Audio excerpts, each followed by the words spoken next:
Welcome to True Health Tuesday, and the truth will set you free.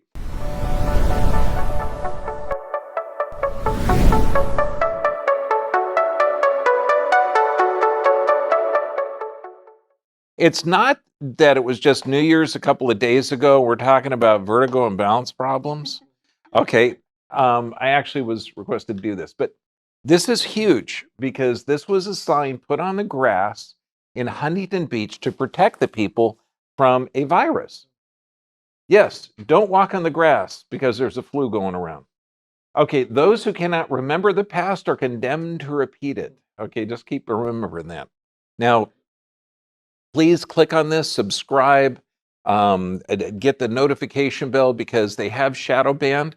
It is going to some people, but not to everyone. And those that are on the Dr. BVIP, I think it's uninterrupted. I think you have to do something to watch it, but you'll get it's uninterrupted. It's uninterrupted. Okay.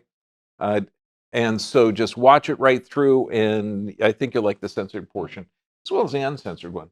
And Extreme Health Academy, God, I answered a bunch of questions this week, but Bergman 14 will still get you in there for 2 weeks. But if you have any questions, you're going to get on these forums, and these are people that have actually recovered in solutions. That is one of the most intelligent groups ever. Balance, vertigo, brain. You got to know a little bit of anatomy. Brains. This is what a normal brain cross section looking down the middle looks like.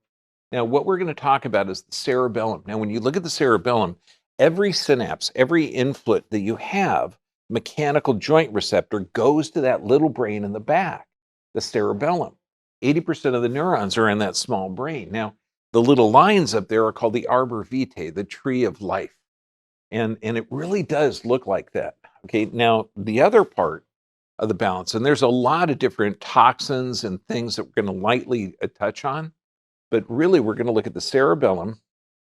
Like when we talk about anxiety, stress, impulse control, schizophrenia, depression, and attention deficit disorder, we talk about the frontal lobe. Now we're talking about the back. Now the vestibular system, this is inside the inner ear. Now, if there's any anatomist out there that have taught human dissection, I tried to dissect 2 of these, and I didn't have the patience or the skill set. This vestibular apparatus, which is 3 intersecting rings, it's located inside a bone, and so to dissect it out, way more patience than when I got. But it's, you can see that the whole thing's encased in bone. Now, the key with the cerebellum controlling the frontal cortex. So this means that all the influence that you have in your body is going to the cerebellum. And what's it involved in? They used to think it was the primal brain or the reptilian brain. No, we elect those as leaders. The reptilian brain, it's not, okay? It just happens to be the synapse for a lot of information coming up. Schizophrenia, Tourette's, autism, Parkinson's, addictions, OCD. Although they had a Stanford thing out now that you can't see OCD anymore. Okay, there's a lot of words you can't say because it would be offensive. Okay, I only read partially the article, so I'm going to still use the old-fashioned words. Bipolar disorder, depression. Okay, now that cerebellum plays complex role in executive function, creativity, attention planning, emotional regulation, I mean, everything. So when you look at this, and we're talking about balance, do you think that these people here have an altered cerebellar input? Yeah. Okay, and that means that their body's going to have to adapt to it. And this is one of the huge things when you're talking about the adaptation from this little structure on the inside of the ear, because there's 3 things that govern balance. Number 1, information coming up from the dorsal columns. That's up the spine. So if you have a structure like this, you have altered information. Then you got the cerebellum. Now, drugs, toxins, and things affect the cerebellum. And this is why when the police do a test to see if you've been drinking, they take your eyes out of the picture. And if you close your eyes and you start to get a balance issue, that means that there could be drugs affecting the brain, the cerebellum. And then they ask you to do movement patterns, as well. Now, the vestibular system, this has to do with the motion. Now, it's also called, we used to call it the vestibular ocular apparatus, because the eyeball on the horizon will tell that information along with the dorsal columns, along with these semicircular canals, these canals inside of your brain, will give that information to tell you your body's position in space. Now, so when you're looking at motion sickness, and this is something that I still haven't experienced yet, knock wood, okay? But and I'm talking long-term sailors have done it. What that is, though, is information that you're getting up from the spine doesn't match your eyeball on the horizon. And so people, when they're in the cabin and the boat is moving around and stuff, they're going to get sick and throw up because they're getting in a stressed state. We have them come up on the deck, breathe the fresh air, and focus on the horizon that doesn't move. Okay, and that pretty much solves it. But when we're talking the vestibular system, benign paroxysmal positional vertigo. What this means is you lay down, you get dizzy. You sit up, you get dizzy. Okay, you move rapidly, you can get dizzy. Meniere's. Okay, this could be also ringing in the ear, fluid buildup within the inner ear and the inner semicircular canals. And I'm going to show you the structure on this and how this can happen. Now, also, nystagmus. This is when the eyes make a rapid movement like this. And this is one of the ways that we check for the vestibular system is after we're adjusting someone or before we're adjusting them, we'll rapidly sit them up and we'll see if the eyes are shaking to see if we've overstimulated or if we can further calm down by getting that brain to work correctly. I mean, how we do it, we'll actually look for the half of the brain that's firing, okay, that's not firing as much or that's firing too much. And then we'll adjust either that side or the contralateral side, to calm down the brain. So we're actually looking for the hemisphere part of the brain that's either not firing too fast or it's firing too slow or too rapidly. And then we'll balance out by adjusting the extremities. It's amazing that you can see the results very, very quickly. But now when we're looking at the vestibular system, you've got these rings, okay? And inside the rings, you've got hair cells, okay, and these little rocks called otoliths. And so I know what you're thinking. Have you ever said you got rocks in your head? Everybody does.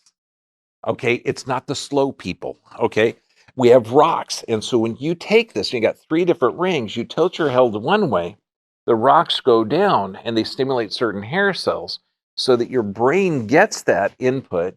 And so you don't tilt and just keep falling over. Okay. And then you go forward and back. You get all of these direct influences. And it's actually amazing to think the speed that this transfers information. This is why people can do pirouettes. They can do incredible feats. I used to call, well, actually, my youngest son and my oldest son, they're both like balance masters. They can balance on anything. It's like crazy wild. But also, think of this: when you were a kid, do you remember when you spun around in a circle, really, really fast, and then your friends held you, but you still felt like you were going that way? That's what happens. You're spinning that endolymph fluid inside of there. Now, things that can damage this, because I mean, to get this exposed is really, really hard. You can see you've got the eardrum on one side, and then you got the 3 ear ossicles. And those was able to dissect. Those you can't, but they're really, really tiny, smallest bones in the body. The vestibular ocular apparatus, or the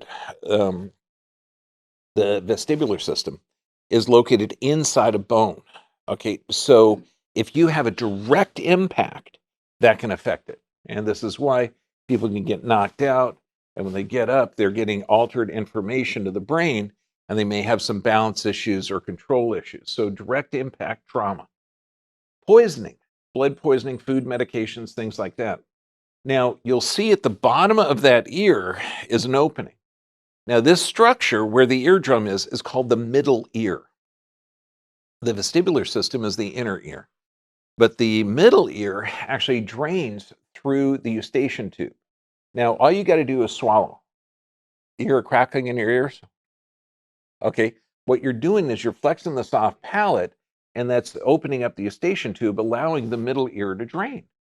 Now, if you have a sore throat, throat infection, some kind of throat irritant, that can fill up, the middle ear can fill up with fluid. This is why most ear infections are not infections, they're ear effusions.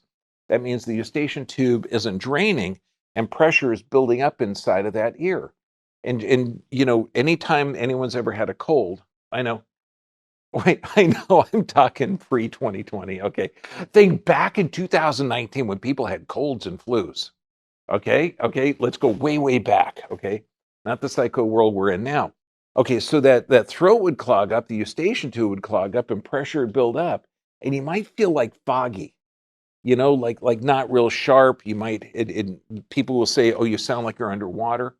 And that's why that soft palate is directly connected to the middle ear, which can affect the balance, dizziness, and sound. Infections can cause it, poisoning of the food, medications, drugs, and an inner ear such as poor circulation. Now, the brain, I want you to understand that passing out or balance issues is a defense mechanism to protect the brain. Like if you put your body on an on an iceberg, okay, in shorts, your core temperature will go down and the body will literally shut off all the blood supply, like putting a tourniquet on. So the fingers and toes turn black, but you keep the core system warm. The brain, look at this, about a kilo, about 2 to 3 pounds, 30% of the body's calories. So if your 30% of your body's calories are crap, then your brain is being poisoned. And we're going to go over to that because that's a big common problem now. 90% of the body's oxygen. That means every muscle in your body, that little 1 kilo brain. I'm saying 1 kilo because we have some Brits here. Okay. If I said 2.2 pounds, would that be okay? Would people? Yeah. Okay. Okay. I don't want to disrespect others. So that little brain burns 90% of the body's oxygen, more than all the muscles you got. So if that brain can't get the oxygen, guess what? The body's going to kick the legs out to get that brain level with ground, okay, to keep that brain alive. So this is really, really important. So passing out is actually a defense mechanism. Of course, the head might hit something on the way down, and that's not good. Now, the brain's constantly growing new neuronal connections, but movement is the key because you can see that cerebellum's in the back. So every time you're moving your joints, your body, you're getting stimulation of that cerebellum, and that controls the frontal lobe. And deficiency or toxicity. I want you to get an appreciation for the body. Okay, so you get the sperm and the egg. They join. They start to divide. 2 cells, 4, 8, 16, 32, 64. Okay, and it becomes this mulberry blast, and then it flattens out into this trilaminar disc. And this is inside the mom, and we're talking within the first several hours. Okay, I mean, it really depends on, we're not going to discuss on when you think life begins, okay, but this is pretty damn cool. Okay, just within a few hours, this trilaminar disc folds in half, creating what's going to eventually become the central of the spinal cord. Okay, and then all of the organs grow off of the central nervous system like fruit on a tree. It's the coolest thing to think that nervous system is the first thing that forms within hours. Now, all of these organ systems are essential in keeping the brain alive because that little 2.5 pound brain is everything. Okay, then we have the gut brain connection. So all the system for that digestive system, everything in there. And then we have the automatic nervous system that governs the control. Because think of this, if all the organs grow off of this nervous system, the nervous system controls and coordinates every function of the body. So if you're in that iceberg, okay, the body wants to keep the core temperature, it's going to constrict all the blood vessels that go to the arms and legs. If you're in a stressed state, okay, your body doesn't want blood going to the gut. It wants to go to the arms and legs. So it funnels that blood that would be going to digestion to the arms and legs so you can run away from danger. Okay, so we can see that automatic nervous system is going to control what areas have healthy metabolism, and what areas are going to have a depressed metabolism based on your perception of the environment. Then we've got the enteric brain, the gut brain. Okay, now this gut brain, and it's got more neurons in the gut. And think of this, one nerve to rule them all. Okay, it's like one virus to rule them all. One nerve to rule them all is vagus nerve. It does every gastric excretion, motility, absorption, everything in the entire gastrointestinal tract. That's only 10% of its function. 90% is sensory. 90% of that nerve is sensory. So think of this. And this is something, because you might think that science has advanced unless you've been watching the TV the last couple of years. And you know that most of the people in authority are idiots. Okay, but so think of this. Why would your vagus nerve need to have so much part that's sensory? This is because your gut is where neurotransmitters are produced. Your gut is how you reproduce your body, because there's not much stuff on your body that's old. Skin's 28 days old, blood's 120 days old, bones are about 7.5, 8 years old. So your body is in a continual state of breakdown or renewal. And without the gut function, your body doesn't work well. Okay, and then you've got neurotransmitters, and this is how the brain communicates. So everything's in this area. And this is why they're doing fecal transplants on people with neurologic damage, such as autism, and they're seeing some really good results. They do diet changes on kids with brain damage, and you see massive results. Okay, diet changes on Alzheimer's, increase the fat, you see massive results in the brain function. So the gut-brain connection cannot be overemphasized. Now, you've got 3 stressors: physical, chemical, and emotional. If you're addressing all 3 of these, you're going to have a healthy brain and a healthy body. Okay, bottom line. And I like this Mark Twain quote. I mean, because when you're talking about 3 stressors, life is short, break the rules, forgive quickly, kiss slowly, love truly, laugh uncontrollably, and never regret anything that makes you smile. That's cool. Has nothing to do with this. I just thought it was cool. Okay. You know, when you're talking about stress.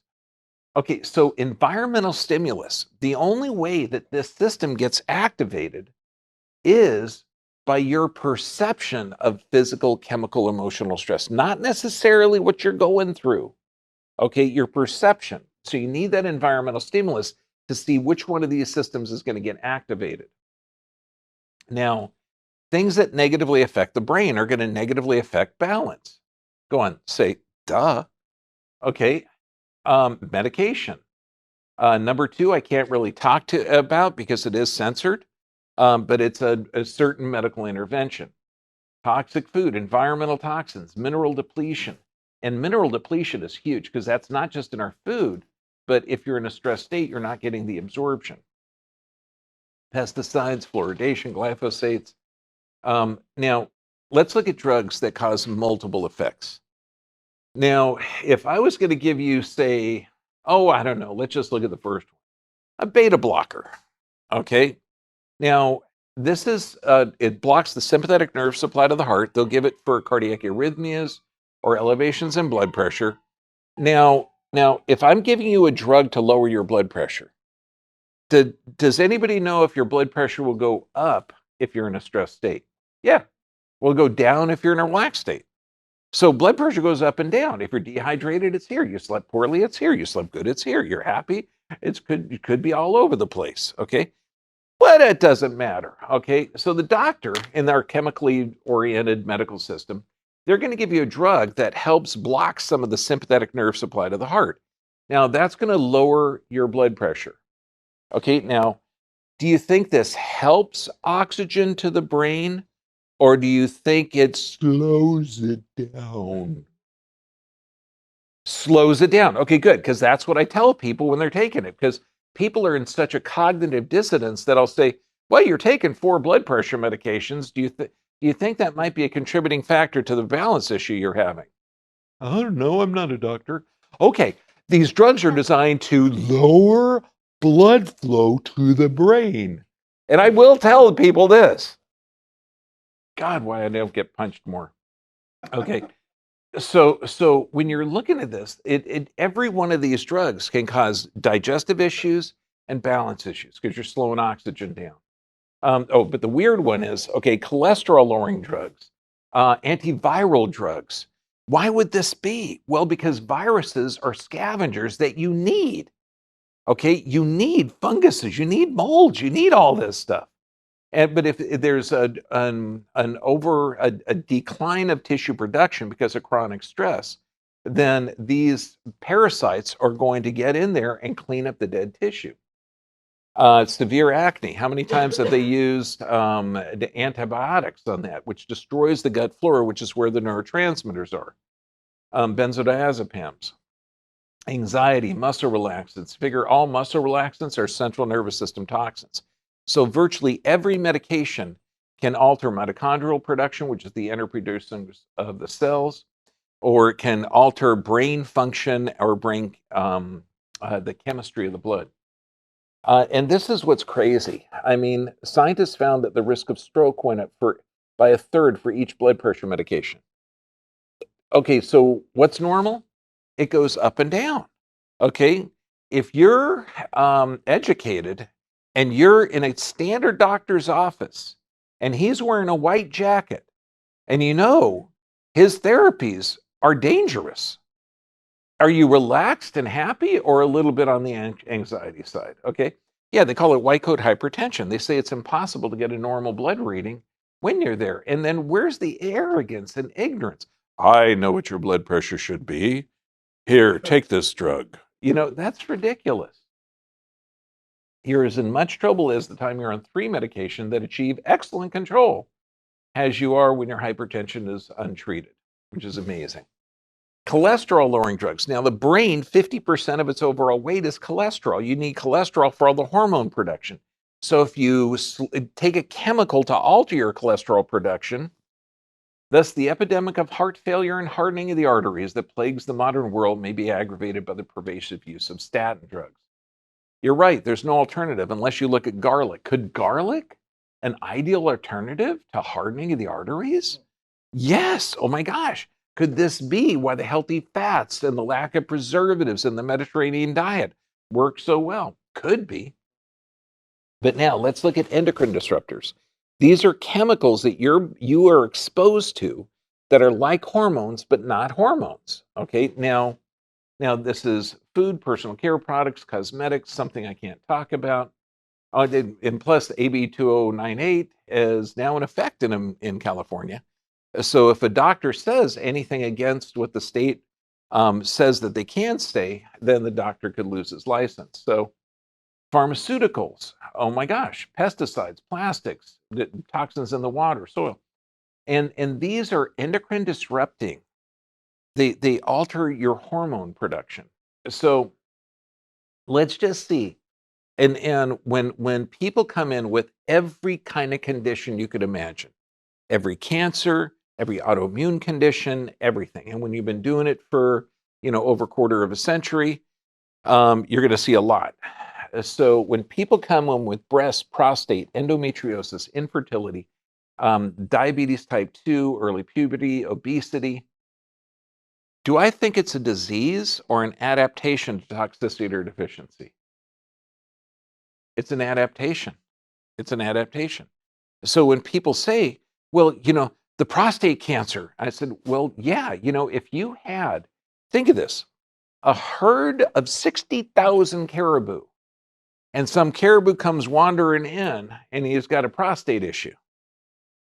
Do you going to think it's bad genes, bad luck, or the animal had some kind of poison, like they're licking some oil derrick, okay, or they had some kind of trauma? What do you think? What do you think? Do you think it's a disease or an adaptation?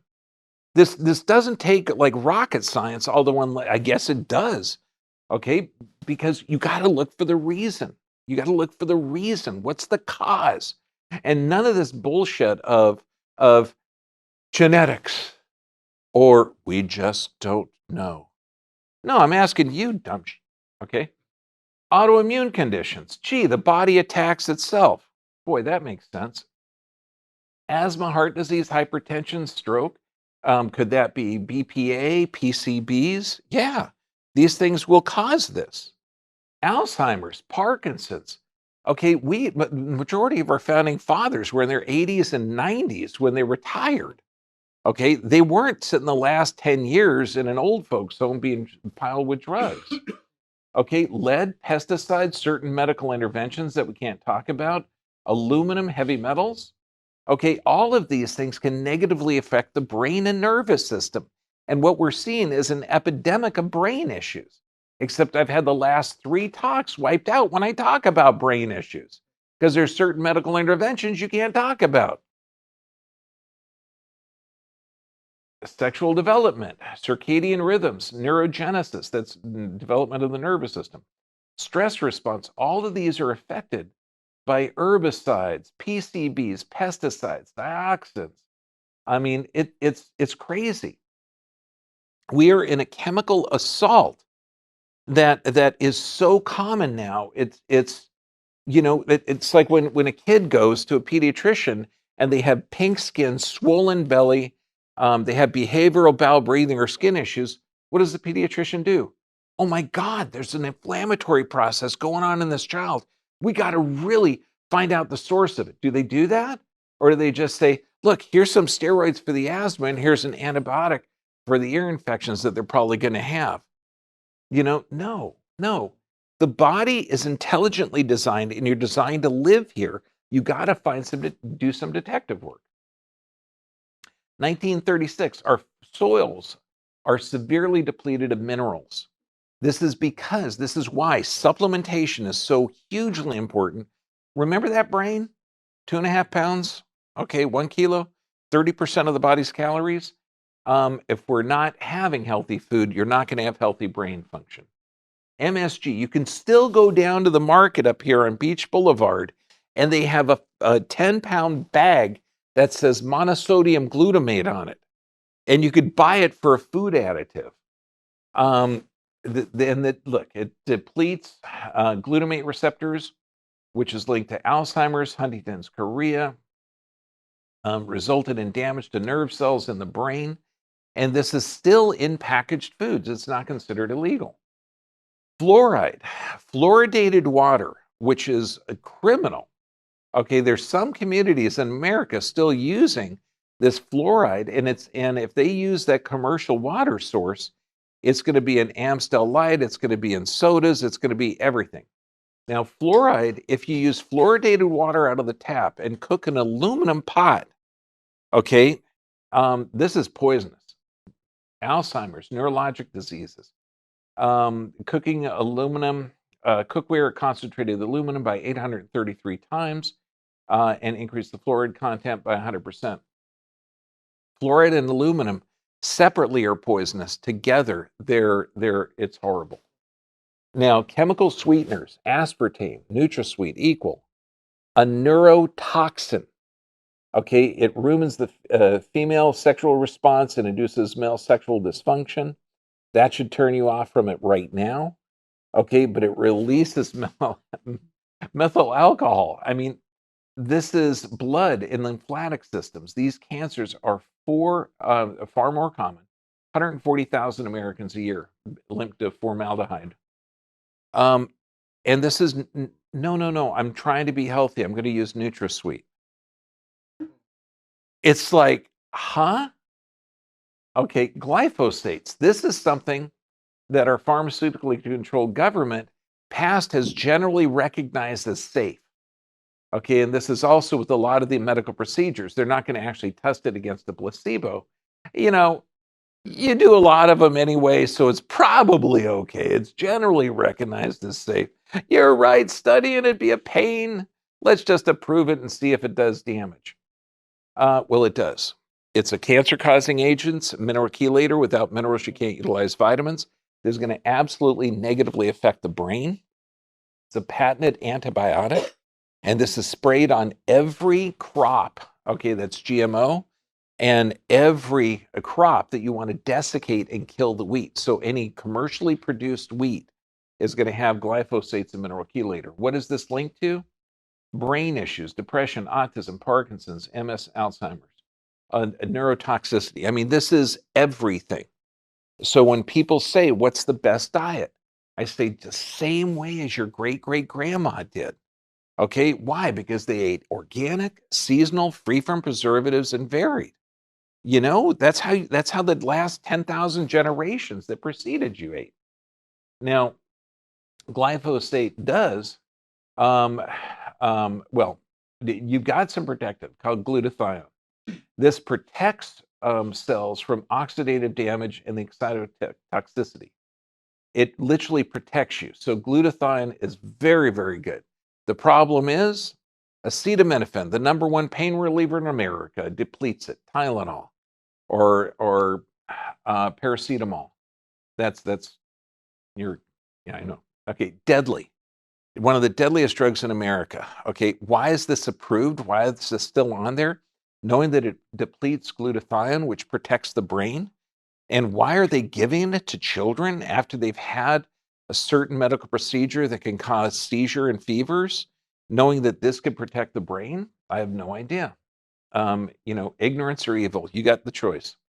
The blood-brain barrier doesn't form until adolescence. And you've got this barrier to protect the brain from environmental poisons. And it's there to allow a child to grow up. So hopefully kids aren't going to be exposed to a lot of poisons. And then kids shouldn't have a lot of inflammatory processes going on unless they're getting certain medical procedures that trigger a Th2 or inflammatory response. And I'm talking like 72 doses of them in 18 years of 16, 17 different injectables. Okay, but again, can't talk about that. Okay, so the blood-brain barrier is hugely important, and there's certain procedures that were developed to bring drugs to the brain, to cross the brain, and that I really can't tell you about. So let's get the brain. Just know the brain has been assaulted physically, chemically, environmentally, okay, medically. Okay, so now, what can we do to help the brain? Number one is breathing. A little brain, 90% of the body is oxygen. So if you're starting to feel a little wheezy, in through the nose, out through the mouth. But you fill up your tummy with air so that diaphragm comes down. So now nasal diaphragmatic breathing, you're creating nitric oxide, which opens up the lung tubes and opens up the blood tubes. Nasal diaphragmatic breathing is one of the things that I do when I'm driving back and forth to Mexico. You're in the car, you're sitting down. You can do this while you're at your computer. You should do it right now while you're sitting down in the audience. Okay? If you see any small children, they already know how to breathe correctly. Now, what does diaphragmatic breathing do? Sit on a comfortable surface, put one hand on your chest, one hand on your tummy. The hand on your chest shouldn't be moving, the tummy should. And the way I describe people, I'll sit in a room and I'll say, okay, I'm going to punch you in the stomach now. And they'll give me the look like, huh? You'd punch back. Okay, thanks. So I put my hand on their stomach and I go, okay, what happens if someone punches you in the stomach? All the air comes out. And I said, okay, so on 1, 2, 3, I'm going to push in. You're going to blow all the air out. 1, 2, 3, I'm going to push in. Now breathe in and push out. Blow and push in. Breathe in and push out. And I'll walk them through to explain how to diaphragmatic breathe. Now, what's interesting, diaphragmatic breathing not only will help the brain, the cardiovascular, the respiratory system, and this is in the journal called Medicine. It's on the National Institute of Health site. Well, breathing is an essential part of life, diaphragmatic. Well, we won't go over it, how the government site says breathing is really good for you. The gastrointestinal systems. Why? Because you're moving the diaphragm. It moves the lymph, reduces stress, chronic functional constipation. It helps that. High blood pressure, it helps that. Anxiety, it helps breath. Reflux, it helps that. So diaphragmatic breathing is how you're designed to breathe. Chronic obstructive pulmonary disease, diaphragmatic breathing actually helps this. So if somebody says, no, I have COPD, which is supposed to be a combination of bronchitis, asthma, and emphysema. Okay, but that's weird that diaphragmatic breathing helps. Why? Because you're utilizing the bottom 2/3 of the friggin' lungs. When you're chest breathing, you're using the top portion of the lungs, which is only a third that doesn't have the good surface area. So diaphragmatic breathing actually helps lung issues. Can't be that simple. Exercise. So we're talking about brain function. Exercise increases formation of blood vessels, neurogenesis, neurotransmitters, and this is movement gets it corrected. And this is why when we have someone with vestibular problems or balance issues, we do a drug search to find out the medications that are going to be causing it. We give them cross-crawl exercises, just like you're talking about, like with a stroke rehab or anything like that, to get the brain working correctly. Then we have a balance. We have a number of different ways to challenge that person. But it's just exercise is so gosh darn good for your brain. It increases oxygen, releases accumulation of toxins. This is why when you are breathing, okay, that's not just carbon dioxide. It's not just moisture. It's a bunch of crap that you're getting rid of. So it's hugely important. Releases accumulated toxins. Absolutely incredible. Okay, so when you're doing this, and this is how to find and assess the problem, you need to look at the physical stressors. Okay, that's going to be digital and stress x-rays to make sure that there's a problem that you can fix. Nervous system check would make sense. If you're taking anything that can damage the nervous system, make sure you get that corrected. If you're taking medications, talk to the doctor. If you have a leaky gut, eliminate gluten and dairy toxins for at least 60 days while your gut heals. Juicing and blending is going to be good because that's going to pre-digest it and start healing it. Plant-based organic diet. This doesn't mean vegan. Meat is okay for you, but when you're in a stress state, it's hard for you to break it down. Deep sleep programs and reprogram the emotional state. It's when we put this up and we talk about the nervous system controls and coordinates every system of the body. You got to make sure that's clear of interference. That's bottom line. Regular exercise. This is for brain function. Detoxing. It's vital. Proper nutrition. Somebody asked me today, okay, one of the questions I did before, what's the best? Is it vegan? Is it carnivore? Is it ketogenic? And you know the best diet in the world? It's what your great-great-grandparents ate, okay? The 10,000 generations that preceded you brought you to this point. And no matter what part of the world they came from, they ate seasonal, they ate whole food, they ate food that was free from preservatives, and they ate it varied. Okay? I mean, it can't be that simple. Ketogenic is great for brain issues. Carnivore is great for certain conditions, but I wouldn't recommend it all the time because ketogenic, you got to be 3 weeks on, 1 week off. Okay, to maintain that status of ketosis. Veganism, you got to supplement with some fermented foods and some B12. You know, they're all okay, but you know, eat the way that your great-great-great-grandparents ate. And then sleep. There's high disease rates if you sleep 9 hours or more or 5 hours or less. So if your brain is sleeping a lot, there's going to be a problem. That's lack of stimulation. And then prayer and meditation. Okay? And this is getting your body in a parasympathetic state. Plus, in the healthcare of the future, you're going to realize that your body is more energy than matter. And that energy is everything. And if you have a few minutes a day to replenish that energy through prayer and meditation, your health actually improves. Go on, say it with me. Oh, it can't be that easy, but it is. Okay, and so now we're going to delve into the area that our government says we shouldn't delve into. If you haven't seen the Twitter files yet, you ought to, but we should have the YouTube files and we should have the Facebook files. We should have every kind of file because the censorship cannot go on. But in Facebook and YouTube, we only have, 10 more days before our first strike is gone?